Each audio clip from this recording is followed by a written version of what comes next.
Kemba Walker was dynamite last night, close to triple-double, but what stood out to me was only 2 turnovers, touched the ball all that time. What have you seen from him and his growth just this past season? Well, I think he's trusting his teammates more, and he's getting, our opponent's best shot defensively every night. He gets the toughest matchup. The coverage is strong on him every night, 2, 3 bodies around him. But what I've seen from the first, day we had him to today is just trusting his teammates. He's moving the ball, making the right play. He's drawing 2, kicking it. And we need that. It promotes ball movement. I think you see that, similar to how Toronto plays. The ball moves, it's not sticking. We had 26 assists last night. A lot of that is Kemba Walker driven. And how different are these Raptors with Marc Gasol at the 5 rather than Jonas Valanciunas?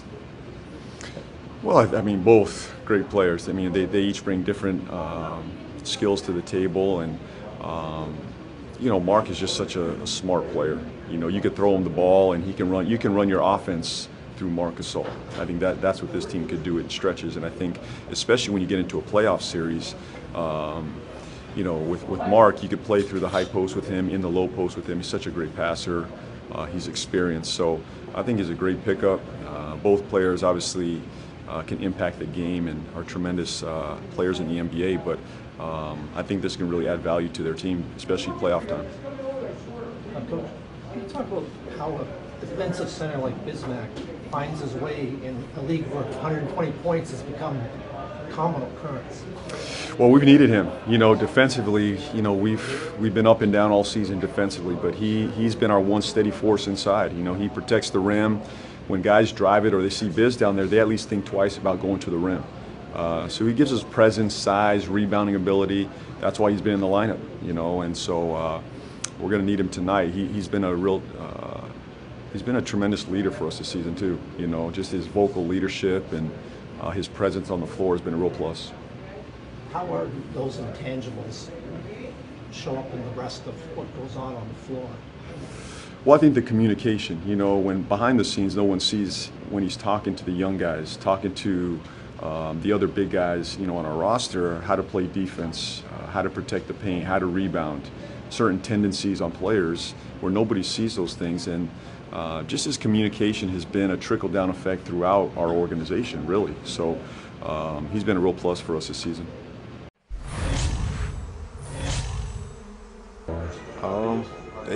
They just kept telling me to shoot, so when I got out there, I felt like I was open, and I just kept shooting. Now, obviously we had to fight back in the fourth, kind of let things get out of hand and had to fight back. What does it say to the team's resilience and then to kind of just come back, at least, the past 2 games? I mean, it shows a lot, especially ever since, the young guys been playing. Not saying like the older guys, they pushing through.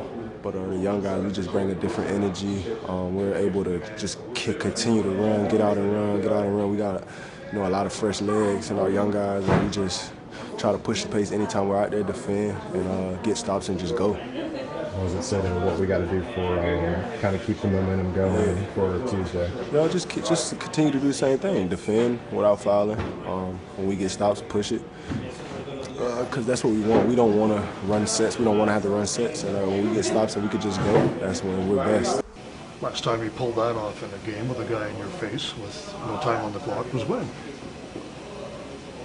My driveway growing up, counting down by myself. 5, 4, 3, 2, 1, throwing up, missing about 5 times.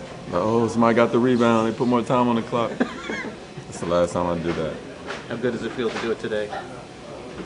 Feels great. We fought so hard the whole game. I think everybody that came in contributed and played well, and they made a big run late, and it just feels good to get that win and to cap it off like that. What were you thinking when it left your hands? You think you had a pretty good chance? I mean, it took forever to go down. Yeah, I mean, when I first shot it, it felt good, but in my head I was thinking like, if it's too good to be true if it goes in. I mean, I never in a million years thought it would go in. I thought it would, get close, but to see it go in, it was unreal. Just getting to shooting position was a bit of a challenge.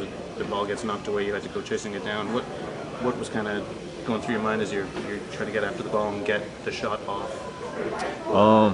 But yeah, he tipped it, and I had to let it roll a little bit behind half court. I didn't want to get a back court, and you know, coach was like, go, and I looked at the clock and seen I didn't have a lot of time, and I just turned around, took a look at the rim, and tried to get it up before the time went out. You guys had a fight back against Boston yesterday, fought it back today in the fourth quarter. When you came in the locker room, the whole locker room exploded, it seemed like. What's the vibe with this team, fight through adversity, now having this kind of success? The vibe is just to keep fighting. You know, a lot of people was counting us out, but we're not gonna quit. You know, we're not gonna stop. We're not gonna stop fighting. We're not gonna stop playing until, you know, the last game is over. And if we don't, you know, if we're not in the playoffs, then we can say we gave it our all. If we make the playoffs, then we can say we gave it our all. We gave it our all. This is why we're here. So I think everybody just keep fighting, staying focused, and whatever happens, happens. Is that kind of shot something that you practice or just throw up for fun sometimes at the end of practice? Something you work on trying in the event you wind up in a situation like this? Nah, you don't work on shots like that. You know, like I said, when I was growing up in my driveway, I was counting down by myself, you know, just dreaming and stuff like that. But nah, I don't be in practice or, you know, shoot around practicing shots like that. I practice, you know, the shots that I think I'm getting. Huh? Oh no. All I seen was the ball just hit the backboard and go in. That was it. That was, I don't know what to say. That was crazy. Did it feel like you're celebrating a sort of a bigger win when you came in here, like you know, a lot of noise, a lot of energy? Did it feel like something big from your standpoint? Yeah. That's an unbelievable team over there, man. They're gonna be forced to be reckoned with in the playoffs. Yeah, I mean that was impressive. That was impressive, man.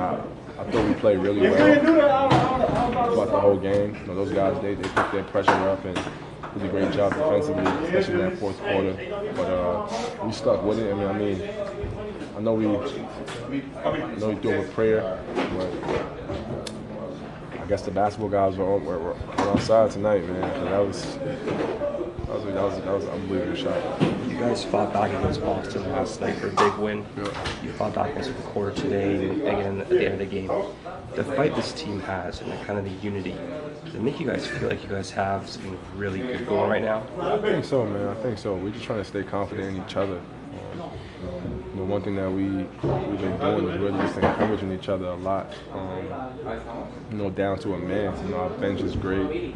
I'm trying my best to be the best leader I can be for these young guys, for everyone on this team. You know, I think, you know, over the last stretch of games, you know, our communication has just really been, you know, top notch. And like I said, we're just out there encouraging each other as much as we can, trying to keep each other confident.